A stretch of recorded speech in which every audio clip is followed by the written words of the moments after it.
Vamos a tratar de hablar un poquito acerca de la palabra de Dios. Hemos estado estudiando ya por algunos días acerca de la unidad de la iglesia. Y hemos aprendido que se puede alcanzar esa unidad cuando hay armonía entre los hermanos. La última vez dijimos que estar juntos no quiere decir que haya unidad, y nos dimos cuenta que hay que haber un compromiso, tiene que haber todos pensar igual, porque Jesús en el libro de Juan capítulo 17 por ahí dice que en su oración dice que Él quiere que la iglesia sea perfecta en unidad. Nos damos cuenta que es difícil alcanzar esa unidad porque somos personas humanas. Y como humanos siempre tenemos la tendencia a querer estar bien nosotros primero, ¿verdad? Y no nos interesa mucho los demás. En la iglesia eso cambia, porque ya el Señor nos dice, ayúdense a llevar las cargas los unos de los otros, oren unos por los otros, y ya el consejo bíblico es que nos preocupemos por los demás. Y una cosa bien interesante que está por ahí en el libro de Mateo es: busquen primeramente el reino de Dios y su justicia, y todas las cosas que ustedes necesiten, el Señor se las va a dar. Y en el buscar el reino de Dios y su justicia, se incluye también hacer la voluntad del Señor. Y si la voluntad de Dios es que nosotros vivamos en armonía, en unidad, eso es algo que hay que tratar de hacer. Pero nos encontramos con situaciones. Resulta que en la iglesia hay creyentes que son cristianos, pero no se ajustan a la unidad del cuerpo.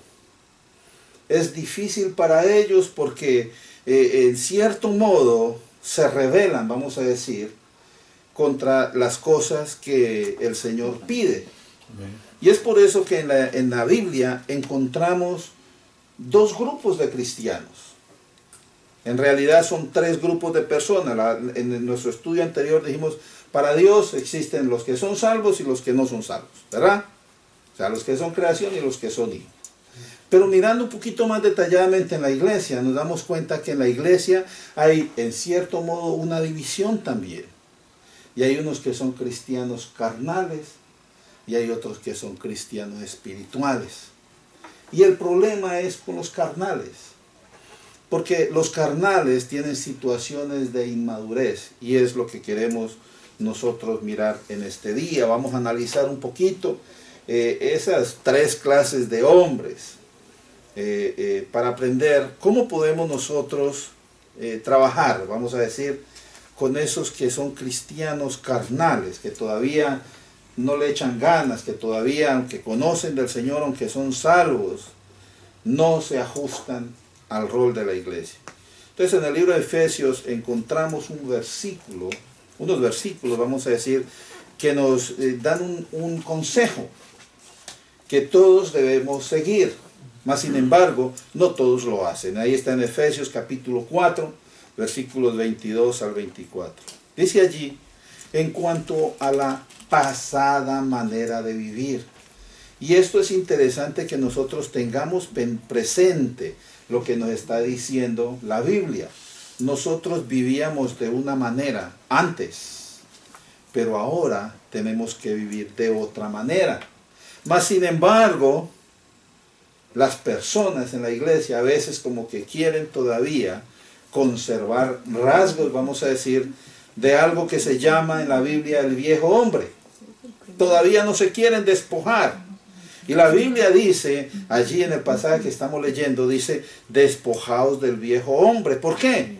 Porque ese viejo hombre está viciado, o sea, está contaminado. ¿De qué está contaminado? Está contaminado de deseos engañosos. Entonces tenemos que deshacernos de eso. Y al deshacernos de eso, la Biblia nos pide que nos renovemos. ¿En qué? En el espíritu de vuestra mente. Quiere decir que nosotros tenemos que trabajar en el contenido que hay en la cabecita.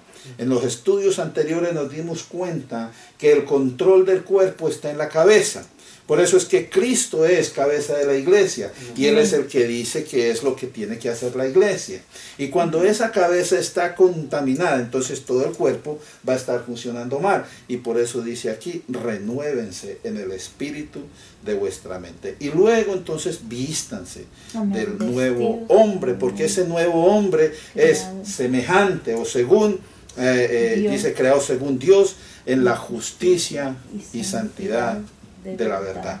Y hablando así de la palabra de Dios. Entonces, teniendo en cuenta esa porcioncita, hoy vamos, mire, me traje mi Biblia hoy, porque vamos a leer mucha Biblia. Para poder entender esto, hermanos, es necesario tener la palabra en la mano, porque hay confusión acerca de que el carnal, de que el hombre espiritual, de que el viejo hombre y el nuevo hombre, y que es el viejo hombre, si todavía tenemos el viejo hombre, ¿qué pasó con eso? Porque algunos lo expresan, y tenemos que mirar en la Biblia para poder medio entender. Esto es un estudio muy largo, en realidad, y yo voy a tratar de resumirlo lo que más pueda. Entonces, como dijimos antes, como dicen los americanos, bear with me, ¿verdad? Caminen conmigo, vamos a estar yendo despacito y tratando de entender esto. Porque de esa manera podemos identificarnos e identificar a otros. Porque a veces uno tiene carnalidad en la vida espiritual y uno no sabe. Porque hay cosas que uno hace que representan carnalidad, o sea, inmadurez. Y nosotros tenemos que empezar a deshacernos de eso para poder crecer. Amén. Amén. Entonces, en la Reina Valera del 60, en esa parte de Efesios 4, aparece un título. Dice allí, la nueva vida en Cristo.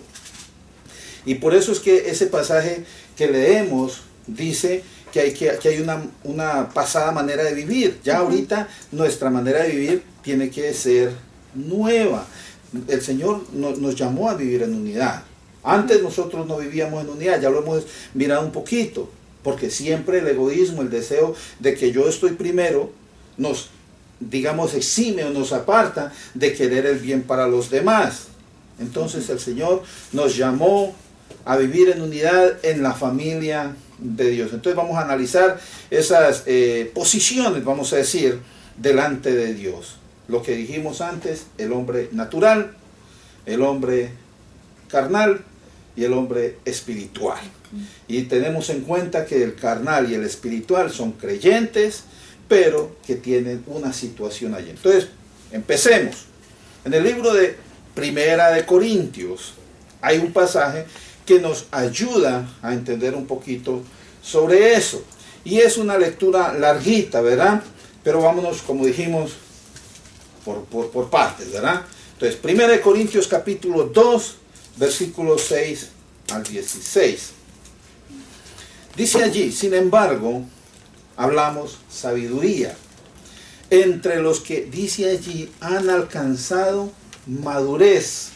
Y es muy importante tener en cuenta eso, que hay unos que son maduros y hay unos que son inmaduros. Entonces, los que han alcanzado sabiduría ya han llegado a un punto que se llama madurez. Y ellos también han alcanzado sabiduría. Y la cuestión es esta, hermanos. No es sabiduría del mundo. No es que, ese es un duro para las matemáticas. Es que ese es tremendo para las computadoras. No, es que ese es un mecánico de películas, ¿verdad? No es sabiduría del mundo. Y aquí dice, no de este siglo, ni de los príncipes de este siglo, que perecen. Nosotros hablamos, dice el versículo 7, que dice, sabiduría de Dios. Y esa sabiduría de Dios siempre es en misterio, porque para entenderlo necesita uno la presencia del Espíritu, y eso lo vamos a mirar en un momentito. Entonces, la sabiduría oculta, la cual Dios dice predestinó antes de los siglos, ¿para quién? Para nuestra gloria. ¿De quiénes? Los que estamos en la iglesia. Amén. Esa sabiduría que Dios tiene, no la tienen los príncipes, porque ellos si hubieran conocido, dice la Biblia, esa sabiduría, entonces ellos habían entendido que Jesús es el Hijo de Dios y que Él es el que venía para salvarnos. Entonces no lo habían crucificado. Y es lo que dice allí. Entonces, dice el escritor de Corintios, hay una escritura que hay que recordar. una cosa que fue dicha desde hace tiempo. Dice, Amén. cosas que ojo no vio, ni oído oyó, han subido, dice, ni han subido, o sea, que nadie se lo imaginó, ni lo inventó, ni lo pensó. Esas son cosas que nadie se lo inventó. Esas son las cosas que Dios ha preparado. ¿Para quiénes? Para los que le aman, o sea, la iglesia. Entonces, cosa que ojo no vio, cosa que oído no escuchó, y tampoco son historias que se haya inventado cualquiera por ahí, sino las cosas que Dios quiso darle a la iglesia. Y el versículo 10 dice, esas cosas Dios nos las reveló a nosotros, y para revelárnoslas hubo necesidad de que el Espíritu de Dios estuviera en nosotros, porque el Espíritu es el que lo sabe todo. Dice, Él escudriña lo más profundo de Dios. ¿Quién conoce a los hombres? Dice más adelante, solamente el Espíritu del hombre que está en él. Y de igual manera, nadie conoció las cosas de Dios sino el Espíritu de Dios. Entonces, yéndonos así despacio, vamos entendiendo de que el Espíritu es el que nos revela a nosotros las cosas de Dios para que las podamos entender, asimilar y poner por práctica. Por eso ahorita vamos a darnos cuenta que hay unos que no pueden entender eso. ¿Por qué? No tienen el Espíritu. Seguimos aquí y ahorita llegamos allá. Nosotros, dice el escritor, no hemos recibido el espíritu del mundo, porque el espíritu del mundo es el que tienen los que no han. Antes nosotros teníamos el espíritu del mundo y renunciamos a eso, y ahora recibimos el espíritu que proviene de Dios. ¿Y para qué? Dice uno. ¿Para qué necesitamos el Espíritu de Dios? Entonces ahí dice, para que sepamos, porque de otra manera no vamos a poderlo saber. Las cosas espirituales se tienen que mirar desde el punto de vista espiritual. Y si usted no tiene el filtro del Espíritu, usted no entiende. Amén. Usted no entiende. Y es lo que está diciendo allí, para que sepamos lo que Dios nos ha dado, nos ha concedido. Eso, dice también, es lo que nosotros hablamos. O sea que cuando uno predica el Evangelio, está compartiendo lo que Dios nos ha dado y nos ha permitido entender a través de la presencia de su Espíritu Santo en nuestras vidas. Por eso dice la Biblia que nosotros somos templo del Espíritu de Dios y el Espíritu de Dios está en nosotros. Y como dijo Jesús, Él los va a guiar a toda verdad y Él les va a mostrar las cosas que han de pasar y Él les va a dejar saber lo que hay que hacer. Entonces, por la presencia del Espíritu, nosotros podemos saber y entender lo que Dios nos ha dado. Y eso es lo que nosotros enseñamos, hablamos. Pero eso no es con sabiduría humana, como dijo Pablo. Cuando fui yo a enseñarles a ustedes, yo no quise exponer todo lo que yo sé. No, yo simplemente hablo lo que el Señor nos da. Dice allí, con las que enseña el Espíritu de Dios. ¿Por qué?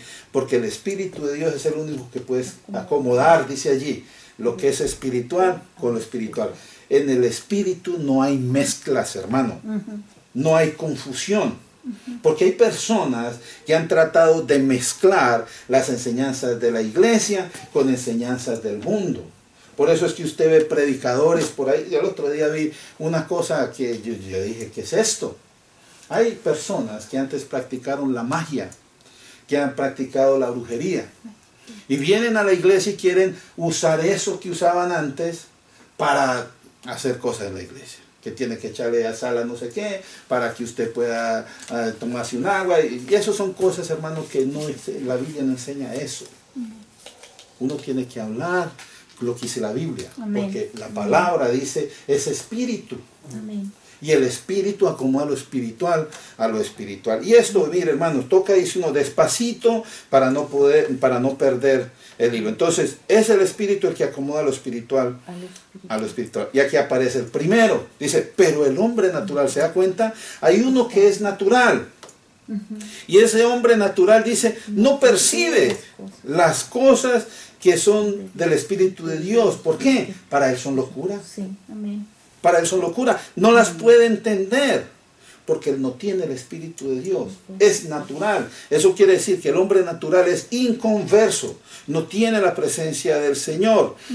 Las cosas espirituales, otra vez dice, se tienen que entender a través del Espíritu de Dios. Y el Espíritu de Dios es el que nos revela y el que nos ayuda a entender las cosas. Amén. Y luego dice allí, pero hay uno que es espiritual, o sea, el que ya recibió de parte de Dios la presencia del Espíritu. Y ese espiritual tiene una autoridad especial. Dice, ese espiritual puede juzgar todas las cosas. ¿Por qué? Porque tiene el Espíritu y el Espíritu le dice qué pasa con cada cosa que está a su alrededor. Entonces puede juzgar. Pero a él nadie lo puede juzgar.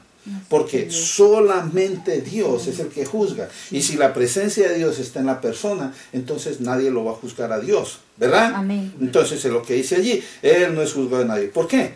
Dice, porque ¿quién conoció la mente del Señor? Dijimos, el Espíritu, ¿verdad? Y luego, ¿quién lo instruirá al Señor? ¿Quién le va a enseñar al Señor? Si el Señor, Él lo sabe todo. Y sabe una cosa, allí dice, nosotros tenemos la mente de Cristo. Y alguien, ven, ¿cómo es eso que usted tiene la mente de Cristo? Porque la presencia del Señor está en la iglesia. Nosotros somos, digámoslo así, llenos del Espíritu. El Señor nos hizo templo y la presencia del Señor va con nosotros. Hay una cosa que dicen los americanos, what would Jesus do? O sea, ¿qué haría Jesús en una situación como esa? Nosotros tenemos la capacidad, porque conocemos al Señor, de saber qué haría el Señor en una situación, y por eso tomamos decisiones que van de acuerdo a la voluntad de Dios. Pero el natural, dice allí, el natural no puede hacer eso, porque la presencia del Señor no está en ellos. Entonces vamos a analizar un poquito más eso del hombre natural. Esa es la primera posición delante de Dios. En esa posición estuvimos nosotros. Por eso Pablo dice, en la cual ustedes anduvieron en otros tiempos. ¿Verdad? Y eso de pronto lo leemos en un momentico. Entonces, esa es, vamos a decir, la posición original de todas las personas. Todos estuvieron en la posición del hombre natural. Después de la caída en el huerto, todos murieron, dice la Biblia, por el pecado. Ahí está, Romanos 6, 23. Apaga el pecado, es la muerte. Entonces, es la posición original. Pero según el pasaje que leímos, en esa posición ellos no pueden entender a Dios. No lo pueden entender y aunque quisieran, no lo pueden hacer. Y la verdad es que no lo quieren hacer. Porque la Biblia dice que no hay quien quiera hacer lo bueno. ¿Sí? Solamente cuando viene el Señor a la vida de uno es que nosotros tenemos deseo de servir al Señor. Normalmente, cuando una persona que está en estado natural es expuesta a la palabra de Dios, lo primero que hace es rechazarla. Porque ellos, es locura para ellos. No, yo puedo dejar de hacer lo que yo hago si yo disfruto mi vida. Y ellos dicen que es su vida. Pero no entienden que la vida no nos pertenece a nosotros, es la vida de Dios. Le dice, usted le puede decir a una persona, bueno, ¿y si es su vida, usted por qué se muere? Si fuera su vida, usted no se moriría, porque es mi vida, nadie me la puede quitar. Pero se mueren las personas. Entonces quiere decir que tienen una confusión. Ellos piensan que es la vida de ellos y piensan que lo están viviendo de acuerdo a su voluntad, pero ellos tienen que entender que ellos no son dueños de la vida. Entonces cuando uno viene y les expone la palabra de Dios, lo primero que ellos hacen es rechazarla. Es locura. El gobierno que ellos tienen ahorita en su vida es las emociones. Ellos viven por emociones. Yo quiero hacer tal cosa y van y lo hacen. Es lo que yo quiero hacer. Es lo que buscan siempre es darse gusto. Y lo que para ellos es verdad es lo que siguen. Usted le puede explicar la palabra bien explicada, pero si para ellos eso no es verdad, no lo van a aceptar. No lo van a aceptar, nomás no lo van a aceptar. ¿Por qué? No pueden. No tienen el Espíritu de Dios. Por eso uno tiene que orar por las personas. Amén. Porque la Biblia dice que el Espíritu de Dios tiene un trabajo especial. Y Él es el que convence al mundo de pecado, de justicia y de juicio. Y si el Espíritu Santo no viene y actúa en esas personas, ellos no van a poder entender. Porque todo el mundo piensa que están bien. Por eso hay un dicho que tenemos nosotros, dice, hablemosle a Dios del hombre antes de hablarle al hombre de Dios. Porque si usted le habla primero al hombre de Dios, el hombre lo va a rechazar. Pero nosotros oramos. Señor, permite que puedan escuchar, que puedan entender, que haya deseo en el corazón de ellos. Y mire, nosotros tenemos una ventaja, que muchas personas hoy en día conocen de Dios. Muchas personas conocen del Señor Jesucristo, pero muchos no lo siguen, no lo sirven. Y digamos que lo saben, pero no lo aceptan. Porque yo he conocido a muchos que saben del Señor, pero no lo aceptan. Es más, la Biblia dice, Satanás conoce todo eso, lo sabe, pero él es enemigo. Y así hay mucha gente en el mundo que saben, pero no quieren aceptarlo. ¿Por qué? Porque para ellos el gobierno de ellos es sus emociones y lo que ellos quieren hacer. Ellos son naturales, no tienen al Señor, conocen, saben algo.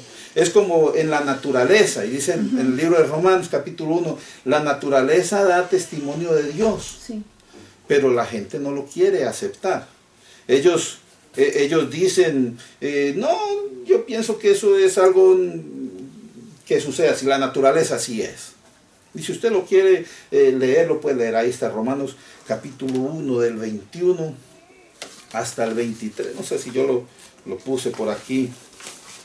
Dice, mire lo que dice allí, Romanos 1, 21 al 23. Dice que la gente ha conocido a Dios. Dice, habiendo conocido a Dios, no le glorificaron como a Dios, ni le dieron gracias, sino que se envanecieron, dice allí, en sus racionamientos. O sea, lo que ellos pensaban, para ellos eso es lo importante. Para ellos Dios no existe. Hay muchos que dicen que son ateos. Para mí, mira hermano, y esto es algo personal para mí. Yo pienso que ateos no hay ninguno que sea ateo. Porque cuando usted empieza a decir no existe Dios, ya piensa en Dios. Porque ¿por qué va uno a decir no existe Dios? Si ya usó la palabra es porque piensa que puede existir. Entonces no hay ateos, hermano. Hay personas que se niegan a aceptar la realidad de Dios. Y a esos es a los que llaman ateos. Entonces, es lo que dice aquí en Romanos. Dice, ellos nomás se envanecieron en sus razonamientos. Y luego dice, su necio corazón fue entenebrecido. Y dice, ellos decían que eran sabios. Y porque decían que eran sabios, al final se hicieron necios. Es lo que dice. Y dice, cambiaron la gloria de Dios incorruptible en semejanza de imagen de hombre corruptible. O sea, pusieron a Dios a la altura de ellos. No entendieron que Dios es magnífico. La grandeza de Dios para ellos no existe. Y luego dice, pusieron aves y cuadrúpedos. O sea, la gente representa a Dios desde su punto de vista natural, ¿verdad? Eso es Dios. La Biblia dice que no es así. Lo que pasa es que esas son personas que no han aceptado su culpa delante de Dios y tampoco les interesa lo que es del Espíritu.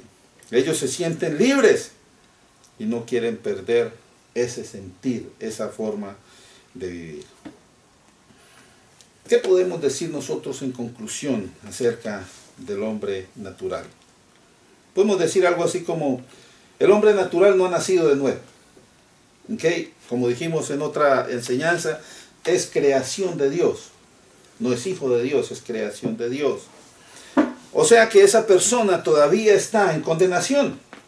Como dice Juan 3, 18 creo que es.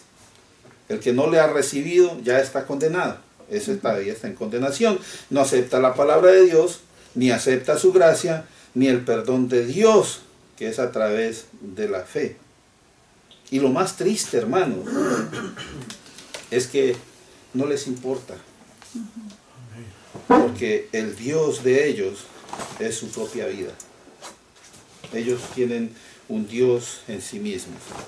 Dice Juan 3:3, el que no nace de nuevo, de cierto es cierto digo, el que no nace de nuevo no puede ver el reino de Dios. Seguirá siendo natural, morirá como natural, a la condenación naturalmente. ¿Verdad? Ese es el hombre natural, no podemos hablar más, o sea, no conoce de Dios. Pero vamos a hablar de otro hombre que está más cerquita de nosotros, que nos interesa. Porque lo que buscamos en la iglesia es la unidad. Y es el hombre carnal. Y otra vez, pudiera ser que estamos como repitiendo, ¿verdad? Entendemos que hay creyentes en la iglesia, que hay una división. Porque la Biblia dice que hay carnales y hay espirituales. Eso lo dice la Biblia y por eso lo podemos entender de esa manera. Esa diferencia entre los creyentes, que unos son carnales y otros espirituales, es lo que dificulta la unidad que Dios quiere en la iglesia. Porque Dios quiere que haya perfección, pero precisamente por esa diferencia entre los creyentes, entonces la unidad se dificulta más. Vamos a otro pasaje, ahí mismo en 1 Corintios, ahorita vamos al capítulo 3. 1 Corintios capítulo 3. Y vamos a leer otra vez despacito para que podamos medio asimilar un poquito lo que dice allí. Dice allí versículos 1 al 7, 1 Corintios 3, del 1 al 7. Dice, de manera que yo, está hablando el apóstol, ¿sí? Yo, hermanos, no pude hablaros como espirituales. Y mire, esto es interesante, porque en el pasaje que leímos anteriormente, dijo, yo hablo con los que han alcanzado sabiduría. O sea, los que han alcanzado madurez. Entonces nos damos cuenta que allí en esta iglesia de Corintios, que era una iglesia bien bendecida, allí se manifestaron muchos dones espirituales. Es más, Pablo estaba ahí predicándoles, hermano. Y dice, ¿sabe qué? No les voy a poder hablar yo como si ya hubiera enseñado. Porque hay que repetirles siempre, hermano. Hay personas que llegan a la iglesia a escuchar y no escuchan. Nomás oyen. Y apenas se acaba el servicio se les olvidó todo. Entonces no aprenden. Entonces no crecen. Y dice Pablo, ¿sabe qué? Yo no les puedo hablar a ustedes como espirituales, como personas que ya han recibido la enseñanza, como que ya tienen sabiduría. Sino, dice, como a carnales. Y ahí están los dos. Los espirituales y los carnales. ¿Y esos carnales qué son? Dice, son niños en Cristo. Son infantiles. Son inmaduros, ¿verdad? Dice, os di a beber leche como si fueran bebés, ¿verdad? Y no vianda como si fueran adultos, porque aún no erais antes, no erais capaces. Y todavía, dice, no son capaces. O sea que a pesar que el apóstol está allí enseñándole, la gente no quiere recibir la enseñanza, no la quiere aplicar. A veces uno, hermano, yo a veces me emociono. Yo veo estas cosas y digo, qué tremendo, hermano, qué bonito, qué enseñanzas. Y me emociono yo aquí y yo espero que ustedes se emocionen, pero hay dos, tres por ahí. Amén. Andan diciendo amén, pero en sueños, hermano. ¿Por qué? Porque no están conectados, hermano. Entonces dice, no son capaces, porque aún dice, sois carnales. Y mire esto, qué tremendo. Dice, aún sois carnales. Y cuando uno lee eso allí, nos da a entender que todos fuimos carnales en un tiempo. Porque cuando usted viene a Cristo, al empezar su vida cristiana, usted es carnal. Apenas está empezando a crecer. Por eso le dan su lechita espiritual, sí, la compota espiritual, para que usted vaya cogiendo así energía.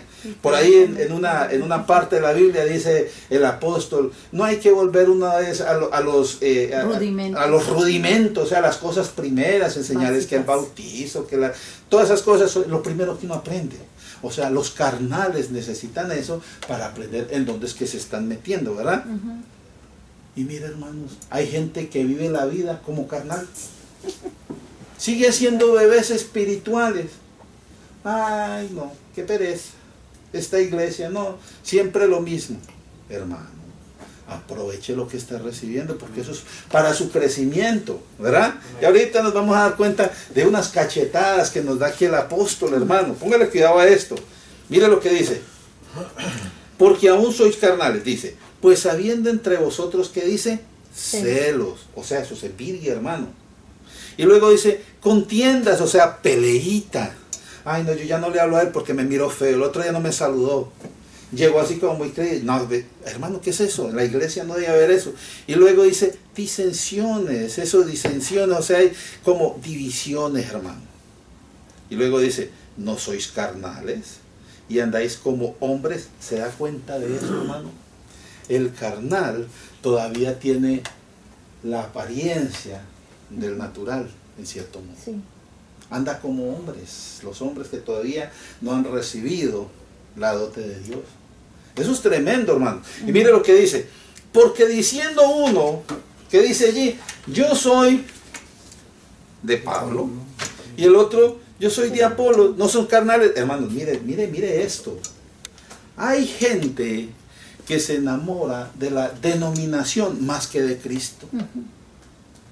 Yo he conocido gente que uno le dice, usted es cristiano. Dicen, no, yo soy de tal denominación.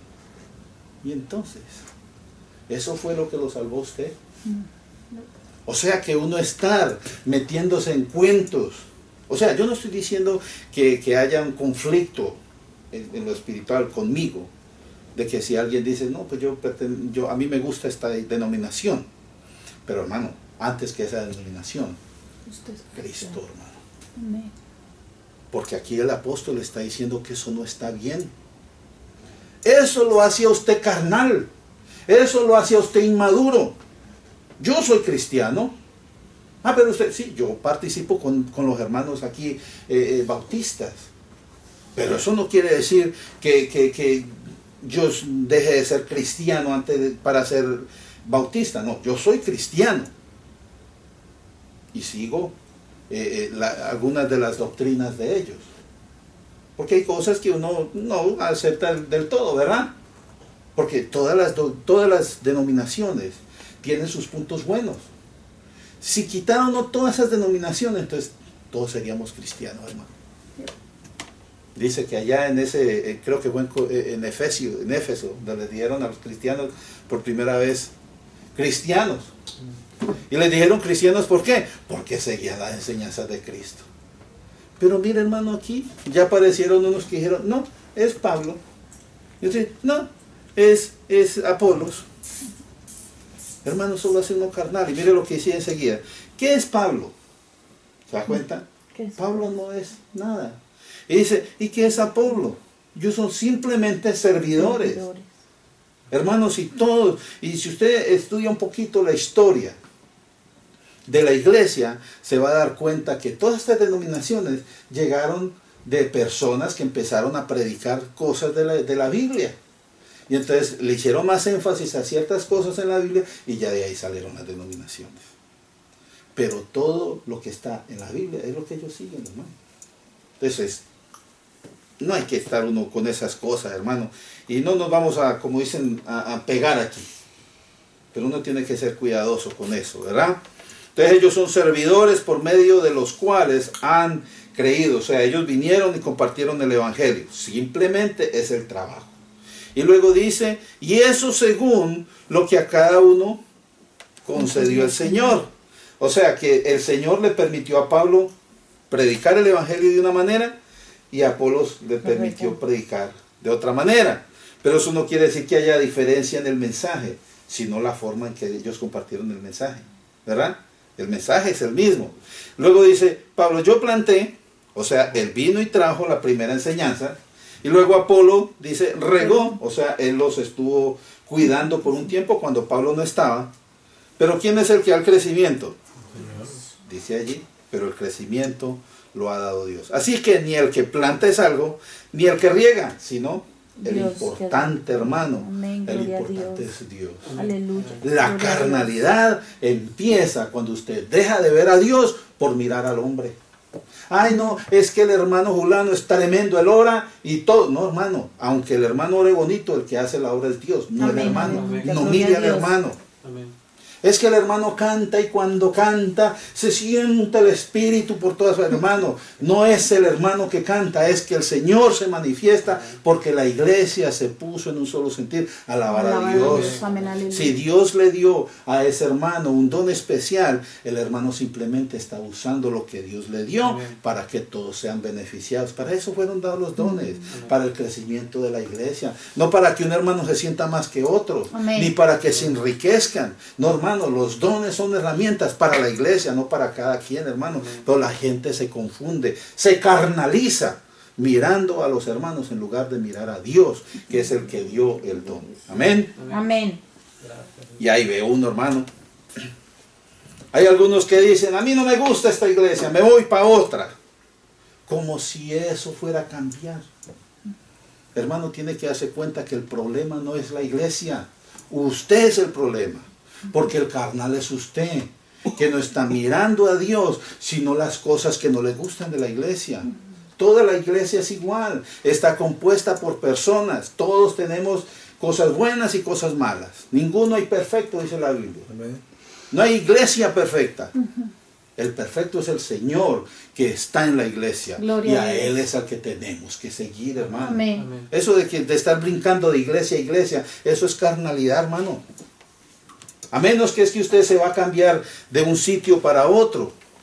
Pero no, es que la iglesia de la esquina es mejor, me voy para allá. Y a los 8 días vuelve, no, es que allá me dijeron otra cosa que no me gustó y ya están acá. Y el otro mes ya están y ahí andan, hermano, como conejos, brincando para acá y para allá, de iglesia en iglesia. Eso no está bien, hermano. Uno tiene que estar en la iglesia donde el Señor lo puso. Y allí, hermano, crecer, nutrirse de la palabra de Dios. Hay situaciones en las cuales que uno sí necesita moverse de la iglesia. Pero esos son casos especiales, vamos a decir. De pronto hay doctrinas torcidas. Entonces uno se va a una que esté predicando la palabra como es, ¿verdad?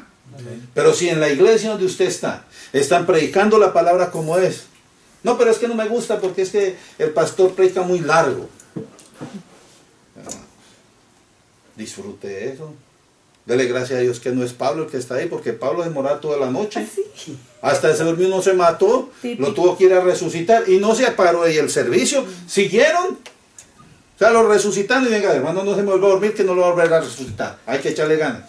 Entonces, hermano, disfrute cuando haya buena doctrina, disfrute cuando haya buena enseñanza. Amén. En la iglesia,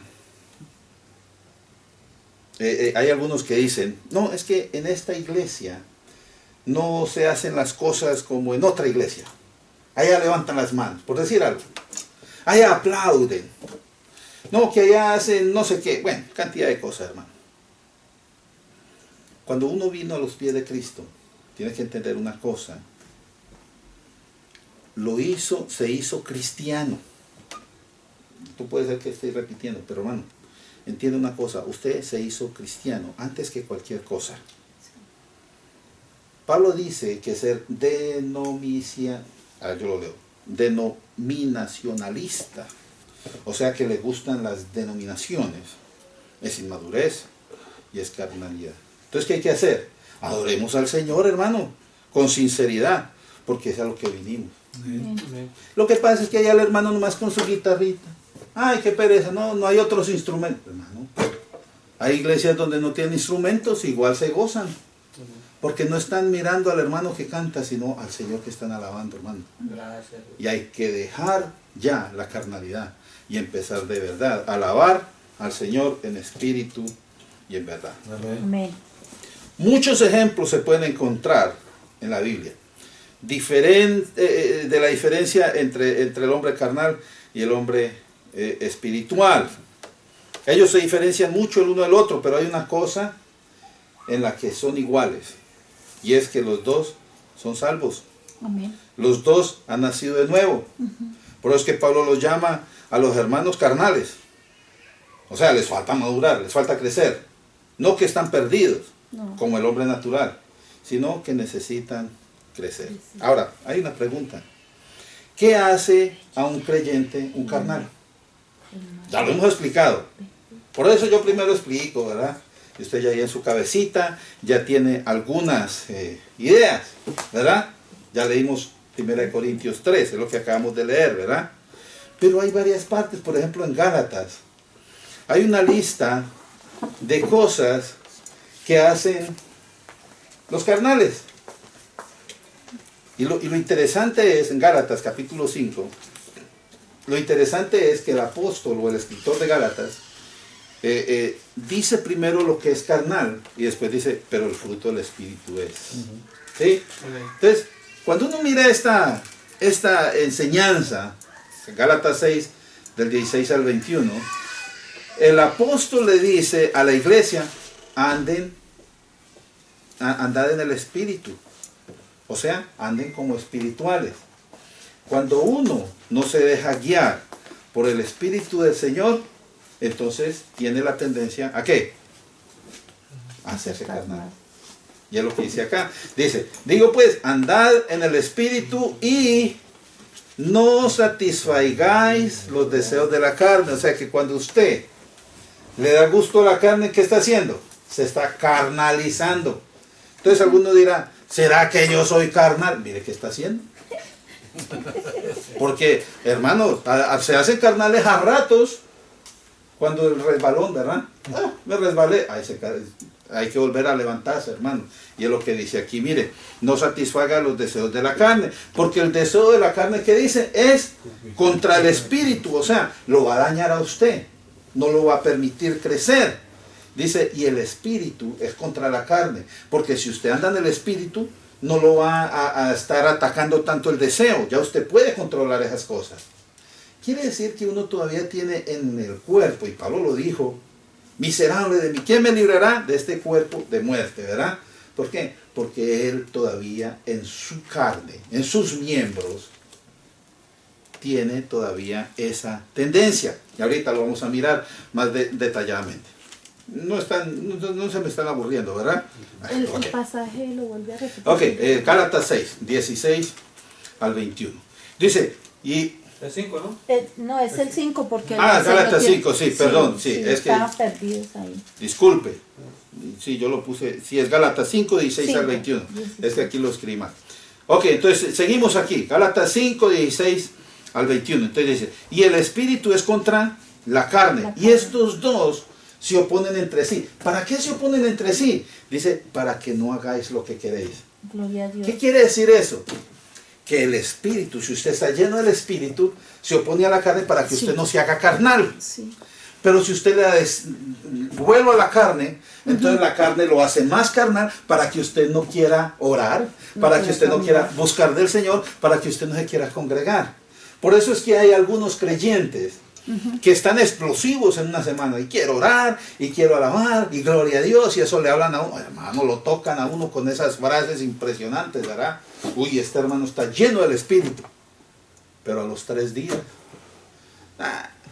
no quiero orar, es que estoy cansado, no, yo ya oré. O hacen esas oraciones de kindergarten, ¿verdad? No, Señor, gracias por todo lo que me has dado. Oramos por todas las personas del mundo.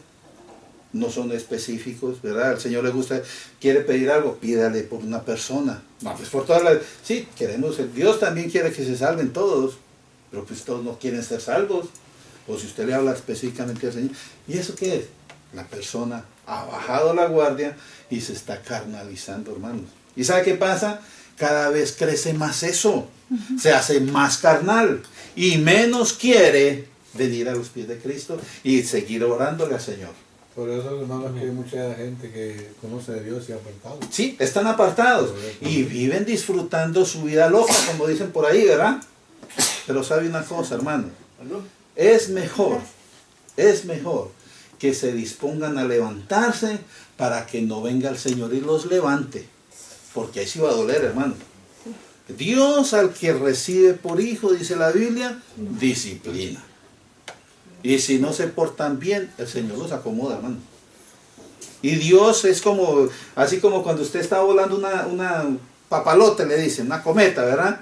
Usted le da cuerda para que se eleve más, ¡ay, qué bonito! Pero llega el momento en que usted le da el jalón y la baja, ¿verdad? Así, hermano, Dios. Ay, Dios no está bravo conmigo porque yo hago todo esto y no me ha pasado nada. Hermano, que no le vaya a pasar. Porque cuando le pase, se va a arrepentir, hermano. Eso es algo que... Entonces, los dos, el espíritu y la carne, se oponen. Es un conflicto. Es un conflicto que hay. Dice, pero si sois guiados por el espíritu, no estáis bajo la ley. Y esto de la ley tenemos que leerlo un poquito para poder entender por qué es que el apóstol habla tanto de la ley. La ley fue la que hizo visible el pecado. Porque si no hay ley, no se sabe qué es lo que es pecado. Y por eso es que dice que la ley es espíritu para ayudarnos a nosotros. Y eso lo vamos a mirar un poquito más adelante. Yo no sé si me estoy extendiendo mucho. Si de pronto, por favor, ayúdenme, porque yo me emociono, hermano. Yo sigo acá y si llega la noche, yo sigo, ¿verdad? Ok. Y si hay títico, se cae. Y luego, si títico, tenga que no se me va a caer. Ok. Y luego dice, manifiestas son las obras de la carne. Entonces, aquí el apóstol da una lista de lo que es carnal. Y hay algunas que son conocidas, ¿verdad? Pues él dice, primero adulterio, o sea, para los casados, el adulterio. O sea, irse por ahí de fiesta, de paseo, con una que no es su esposa, eso está mal. O luego dice, fornicación. Eso es para los solteros, ¿verdad? Por eso nosotros hicimos un estudio donde dijimos, los solteros no tienen que estar por ahí en sus encuentros, ¿verdad? Porque la Biblia dice que eso no está bien. El sexo se hizo para el matrimonio. Y eso ya lo explicamos, no queremos entrar en eso. Ok. Luego dice inmundicia. O sea, meterse mucho en las cosas que son del mundo. Y posiblemente en algunas otras versiones dice otra palabra más entendible, ¿verdad? Donde usted está practicando cosas que no van de acuerdo a la voluntad de Dios. Lascivia son los deseos de la carne de uno. Idolatría. Que hay muchos que aún con los hijos llega uno a ser idólatra, hermano. Cuando usted pone primero a su hijo antes que a Dios, usted es idólatra. Cuando usted pone al nieto, hermano, y yo hablo del nieto porque tengo nieto, si pusiera yo a mi nieto antes que a Dios, yo estuviera siendo idólatra. Hay otros que ponen el trabajo. No, es que hay que trabajar, pastor, y el domingo se van a trabajar. Hermano, usted es un idólatra, porque la Biblia dice también que la avaricia es idolatría, o sea, querer tener más. Eso es idolatría. Y luego dice hechicerías, enemistades, hermano, pleitos, celos, iras, contiendas, disensiones, herejías, o sea, hablar mal de Dios. Eso es carnalidad. Porque hay algunos que les gusta decir, es que Dios, si fuera bueno, eso es carnalidad, hermano. Porque cuando usted empieza a juzgar a Dios, usted no está bien delante de Dios. Envidias, homicidios, borracheras. Ay, borracheras, bendito. Orgías, y mire aquí al final dice cosas semejantes. O sea, la lista puede seguir. Esas cosas, cuando dice el apóstol, yo los estoy amonestando, como ya les he dicho antes, que los que practican esas cosas no heredarán el reino de los cielos. Porque en eso anda el hombre natural, ¿sí? Pero los carnales todavía quieren participar de eso. Acuérdese, el carnal es uno que ya es salvo, pero todavía se ensucia, todavía se rebaja. Los que viven, es una forma de vida eso, son los naturales, pero los cristianos ya tienen que haber renunciado a eso. Y lo vamos a ver cuando uno crucificó el hombre anterior, o el viejo hombre, lo crucificamos con Cristo. Y aquí es donde podemos entrar a un análisis, hermano. Una pregunta, ¿es la carnalidad la manifestación del viejo hombre? Es posible. Pero vamos a mirar qué pasó entonces con el viejo hombre. Entonces, para responder a la pregunta, tenemos que mirar un par de capítulos que nos ayudarán a entender un poquito acerca de eso del viejo hombre. Eso está en Romanos capítulos 6 y 7.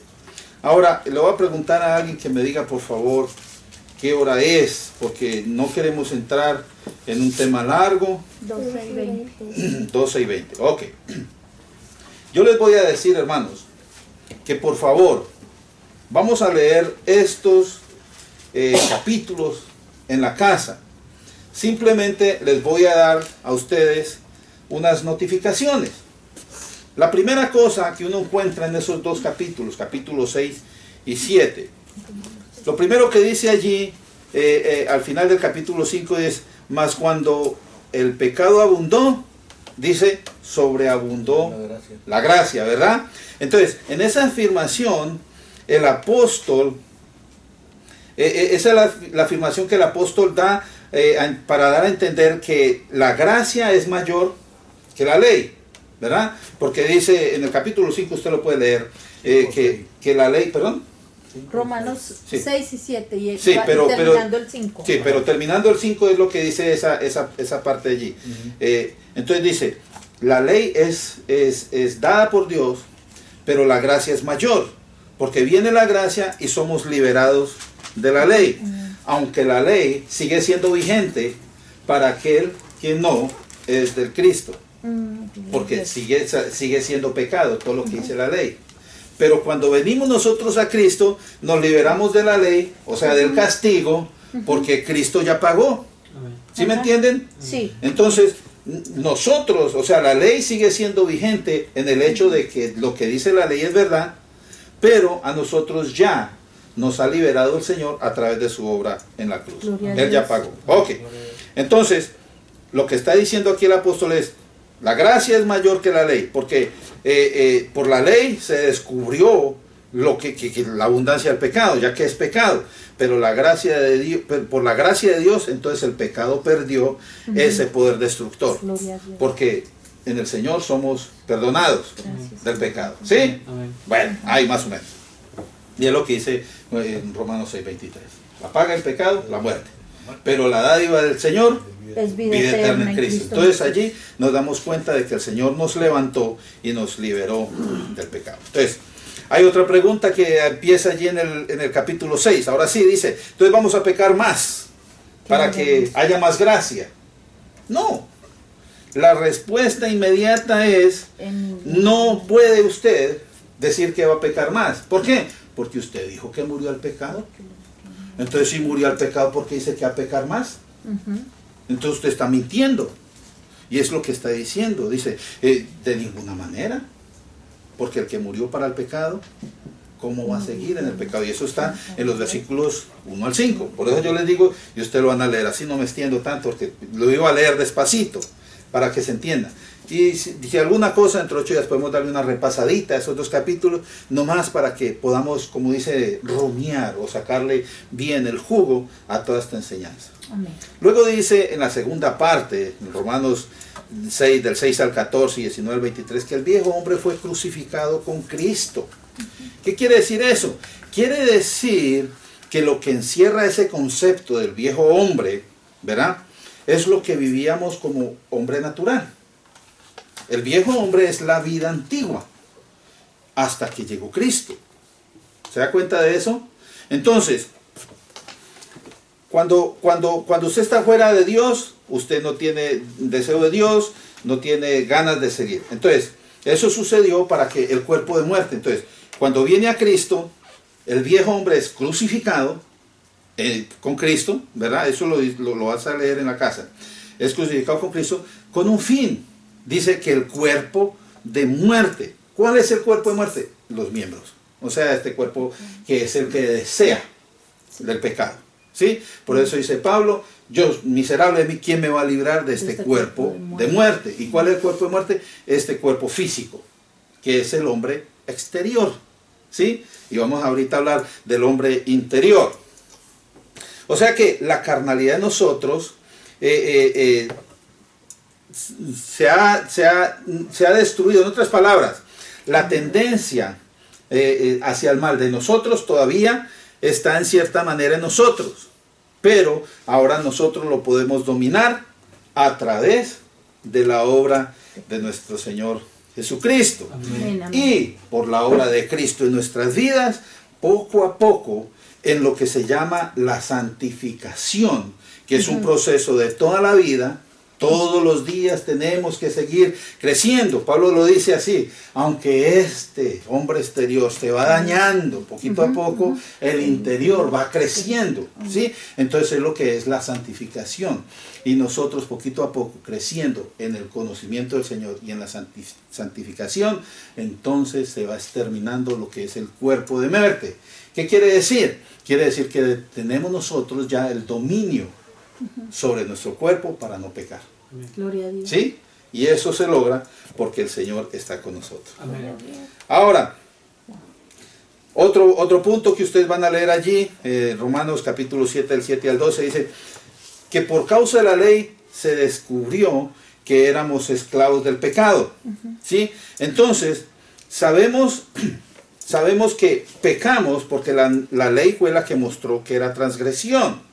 Y somos librados de la pena del pecado, ¿sí? A través de la gracia de Dios por medio de la obra de Cristo. Porque Él pagó con su vida por mi pecado, ¿verdad? Y también dice que por el pecado del mundo. Y esto es porque es la oportunidad de salvación para todo aquel que quiera recibir ese regalo. Y eso lo va a encontrar usted, por ejemplo, en Primera de Juan, capítulo 2, del 11 al 13, y luego también en Primera de Pedro 3:18. Y eso lo podemos volver a retomar cuando volvamos la próxima semana a hacer un resumencito. Y una cosa más, la carnalidad, escuche esto, no el viejo hombre, pero la carnalidad habita en mi cuerpo mortal. Y la espiritualidad y el deseo de servir a Dios están en algo que se conoce como el hombre interior. Eso está en Romanos 7, del 13 al 25. Y ese hombre interior, así como les dije, tiene que ser fortalecido día a día a través de nosotros vivir la vida de Cristo. Más o menos, ¿verdad? Así como quien dice, lo resumí, lo que más pude, hermano. Porque esto daba para más. En conclusión, podemos decir que el viejo hombre fue crucificado. Es lo que dice la Biblia. Fue crucificado, pero que hacía parte de nuestra pasada manera de vivir. Y que esa, digamos, tendencia que se aprendió en nuestro cuerpo, en nuestro cuerpo físico, se puede manifestar la pecaminosidad en nosotros. No el viejo hombre, sino la tendencia pecaminosa que teníamos. Por eso nosotros tenemos que destruirlo, o sea, ponernos en Cristo para poderlo dominar. Entonces, cuando la pecaminosidad nos invade, nosotros ya no podemos agradar a Dios, porque dice la Biblia que el carnal no puede agradar a Dios. Eso está en Romanos 8, del 1 al 9, ahí lo puede leer. Entonces, la ley, como la llama Pablo, tenemos que someterla con la ayuda del Espíritu Santo. Entonces, esa ley del pecado, porque acuérdese que Pablo dice, yo quiero agradar a Dios con mi mente, pero descubro que en mi cuerpo, esto es en mis miembros, hay otra ley. Esa ley es la pecaminosidad. Dice que me lleva cautivo al pecado.